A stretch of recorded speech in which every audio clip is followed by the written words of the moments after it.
പടിഞ്ഞാറൻ കാലവർഷം അതിന്റെ മുഴുവൻ ശക്തിയിലും മുന്നേറുകയാണ്. മെയ് 24-ന് സാധാരണ സമയത്തിന് മുൻപേ സംസ്ഥാനത്ത് പ്രവേശിച്ച മൺസൂൺ ഇപ്പോൾ പല ജില്ലകളിലും കനത്ത മഴയ്ക്ക് വഴി ഒരുക്കിയിരിക്കുകയാണ്.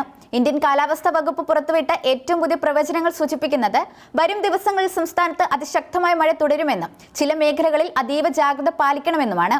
പ്രകൃതി ദുരന്തങ്ങളെ നേരിടാൻ എല്ലാ സജ്ജീകരണങ്ങളും ഒരുക്കിയിട്ടുണ്ടെന്ന് സംസ്ഥാന ദുരന്ത നിവാരണ അതോറിറ്റി അറിയിച്ചു. ഇന്ന് ചങ്ങനാശ്ശേരി ഉൾപ്പെടെയുള്ള മധ്യ കേരളത്തിൽ നേരിയ മഴയും ചാറ്റൽ മഴയുമാണ് അനുഭവപ്പെട്ടത്. തിരുവനന്തപുരത്ത് നിലവിൽ 26 ഡിഗ്രി സെൽഷ്യസ് താപനില രേഖപ്പെടുത്തുന്നുണ്ടെങ്കിലും അന്തരീക്ഷത്തിലെ ഉയർന്ന ഈർപ്പം കാരണം അനുഭവപ്പെടുന്ന താപനില 31 ഡിഗ്രി സെൽഷ്യസ് ആണ്. രാത്രിയിൽ മഴ തുടരാനും താപനില 25 ഡിഗ്രി സെൽഷ്യസ് വരെ കുറയാനും സാധ്യതയുണ്ട്. വടക്ക് പടിഞ്ഞാറ് ദിശയിൽ നിന്ന് ഏകദേശം 19 km/മണിക്കൂർ വേഗതയിൽ കാറ്റ് വീശുന്നുണ്ട്. വടക്കൻ ജില്ലകളിൽ കൂടുതൽ ശക്തമായ മഴയാണ് രേഖപ്പെടുത്തിയിരിക്കുന്നത്. ജൂൺ 12 കണ്ണൂർ, കാസർഗോഡ് ജില്ലകളിൽ ഓറഞ്ച് അലർട്ട് പ്രഖ്യാപിച്ചിട്ടുണ്ട്. ഈ ജില്ലകളിൽ 24 മണിക്കൂറിനുള്ളിൽ 115.6 മില്ലിമീറ്റർ മുതൽ 204.4 മില്ലിമീറ്റർ വരെ മഴ ലഭിക്കാൻ സാധ്യതയുണ്ട്. ജൂൺ 13 കോഴിക്കോട്, വയനാട്, കണ്ണൂർ, കാസർഗോഡ് ജില്ലകളിൽ ശക്തമായ മഴയ്ക്ക് സാധ്യതയുണ്ട്. ജൂൺ 14 ഇടുക്കി, എറണാകുളം, തൃശൂർ, പാലക്കാട്, മലപ്പുറം, കോഴിക്കോട്, വയനാട്, കണ്ണൂർ, കാസർഗോഡ് എന്നീ 9 ജില്ലകളിൽ അതിശക്തമായ മഴയ്ക്ക് സാധ്യതയുണ്ട്.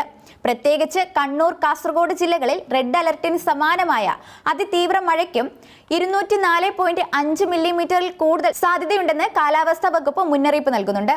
ഇത് ഈ മേഖലകളിൽ കൂടുതൽ ജാഗ്രത അനിവാര്യമാക്കുന്നതാണ്. മഞ്ഞ അലർട്ടുള്ള ജില്ലകൾ കോട്ടയം, എറണാകുളം, ഇടുക്കി, തൃശൂർ, പാലക്കാട്, മലപ്പുറം, കോഴിക്കോട്, വയനാട് ജില്ലകളിലാണ്. ചങ്ങനാശ്ശേരി ഉൾപ്പെടുന്ന കോട്ടയം ജില്ലയിൽ ഇന്ന് മഞ്ഞ അലർട്ട് നിലവിലുണ്ട് എന്ന കാര്യം ശ്രദ്ധേയമാണ്. ജൂൺ 13 പത്തനംതിട്ട, കോട്ടയം, എറണാകുളം, ഇടുക്കി, തൃശൂർ, പാലക്കാട്, മലപ്പുറം ജില്ലകളിൽ ജാഗ്രത വേണം. ജൂൺ 14 തിരുവനന്തപുരം, കൊല്ലം, പത്തനംതിട്ട, ആലപ്പുഴ, കോട്ടയം ജില്ലകളിലും ശക്തമായ മഴ പ്രതീക്ഷിക്കാം. കാറ്റിന്റെ ശക്തിയും വർദ്ധിക്കുകയാണ്. മത്സ്യത്തൊഴിലാളികൾക്ക് കർശന മുന്നറിയിപ്പാണ്. മഴയോടൊപ്പം ശക്തമായ കാറ്റിന് സാധ്യതയുണ്ടെന്നാണ് മുന്നറിയിപ്പ്. ജൂൺ 12, 13 തീയതികളിൽ കേരളത്തിൽ ഒറ്റപ്പെട്ടയിടങ്ങളിൽ മണിക്കൂറിൽ 40 മുതൽ 50 കിലോമീറ്റർ വരെ വേഗതയിൽ കാറ്റ് വീശാൻ സാധ്യതയുണ്ട്.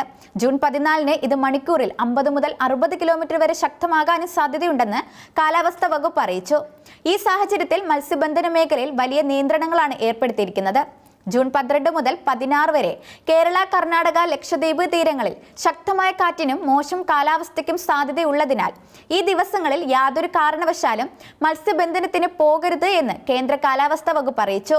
നിലവിൽ ആഴക്കടലിൽ മത്സ്യബന്ധനത്തിൽ ഏർപ്പെട്ടിരിക്കുന്നവർ എത്രയും പെട്ടെന്ന് സുരക്ഷിതമായ തീരങ്ങളിൽ എത്തണമെന്നും നിർദ്ദേശിച്ചിട്ടുണ്ട്.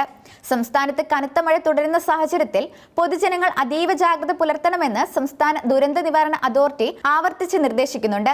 ചങ്ങനാശ്ശേരി പോലുള്ള താഴ്ന്ന പ്രദേശങ്ങളിലും നദികളുടെയും തോടുകളുടെയും തീരങ്ങളിൽ താമസിക്കുന്നവരും മലയോര മേഖലകളിൽ ഉള്ളവരും പ്രത്യേകം ശ്രദ്ധിക്കണം. താഴ്ന്ന പ്രദേശങ്ങളിൽ വെള്ളക്കെട്ടും വെള്ളപ്പൊക്കവും ഉണ്ടാകാൻ സാധ്യതയുണ്ട്. ആവശ്യമെങ്കിൽ ക്യാമ്പുകളിലേക്ക് മാറാൻ തയ്യാറെടുക്കണം. മലയോര മേഖലകളിൽ മണ്ണിടിച്ചിൽ, ഉരുൾപൊട്ടൽ സാധ്യതയുള്ളതിനാൽ ജാഗ്രത പാലിക്കണം. രാത്രികാല യാത്രകൾ ഒഴിവാക്കുന്നത് സുരക്ഷ ഉറപ്പാക്കും. പുഴകളിലെയും തോടുകളിലെയും ജലനിരപ്പ് നിരന്തരം നിരീക്ഷിക്കുക. ജലനിരപ്പ് ഉയരുകയാണെങ്കിൽ അധികൃതരെ അറിയിക്കുകയും സുരക്ഷിത സ്ഥാനങ്ങളിലേക്ക് മാറുകയും ചെയ്യുക. ശക്തമായ കാറ്റിനും മഴയ്ക്ക് സാധ്യതയുള്ളതിനാൽ മരങ്ങൾ കടപുഴകി വീഴാനും വൈദ്യുത തൂണുകൾ തകരാനും സാധ്യതയുണ്ട്. വൈദ്യുതി ലൈനുകളുമായി ബന്ധപ്പെട്ട അപകടത്തിൽ നിന്ന് വിട്ടുനിൽക്കുക.